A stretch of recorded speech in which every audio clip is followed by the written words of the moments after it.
had to leave a lot of things behind, and one of the things that was left behind was Derek Stewart Little. And I don't know, I could not bring myself to tell my son that, his best friend, I guess, was gone. And so I knew they had emptied out the apartment and put the stuff in storage. I looked in. It had like a garage door, and so I looked in there and I seen all our stuff.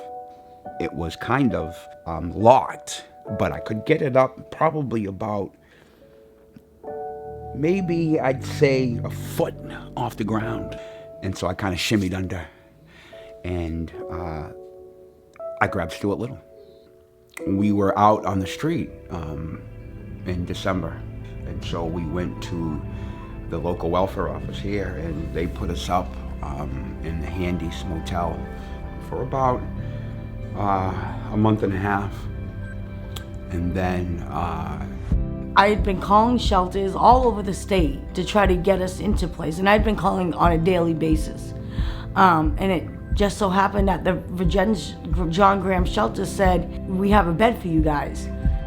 The people at the John Graham shelter in Virginia really just, made us feel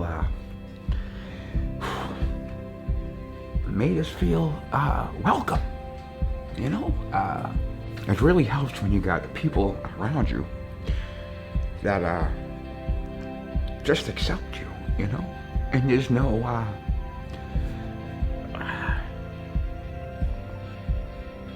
judgment.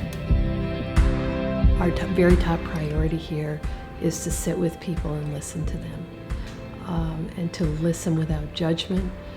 And so obviously we try to help people articulate their own self-propelled goals, but before somebody can do that, they have to feel that they're going to be heard. That was it. That was our goal, was immediately to find a place. We pounded the pavement. You do what you need to do. You go through the newspapers. You go through every single organization that'll help you in that area. To me, I didn't really start living until I found my place. It felt like I could finally breathe. The challenges now is keeping food in the house for the whole month. And any little bit helps. And so I'm thankful for these food pantries, because there's been plenty of times where I've had just enough food for the children to eat, and thanks to food pantries. Now, I don't mind going without for them, as long as they have, and I can go 2 days without eating. Each and every month, struggling at the end of the month to put food on the table for my children.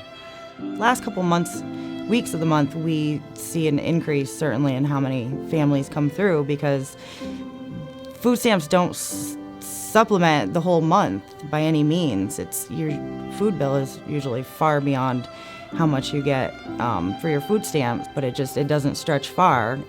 Anybody should take pride in coming into a place like this, as hard as it may be, because you're trying to take care of your family. And I think that's it's the right thing to do. I can't really mention this without mentioning my children. I live for them, and I just want to create an environment for my children to grow. We were looking at the Youth Service Award, and for us it was just a no-brainer to go to Derek, because here's a kid that just blazed his own path, and that path was to help assist his community. It's connections and facilitating growth within your communities. It's what Derek does. Derek gives his time. Derek doesn't have money to give to the hub. If every single kid did that, if every single person that had a kid that came here did that, we might not have to ask for anything ever again. My son makes me proud, and I tell him this all the time. All the time. I am proud of you. Every day. Because he has that sense of community. He has that sense of caring. And if he can give, and I can give, my daughter can give, and with what little we have, then is it really hard for me to assume that somebody with 10 times as much as I have could give too? You know, it just really starts with one step. A lot of people also say, "Well, what's that gonna do?"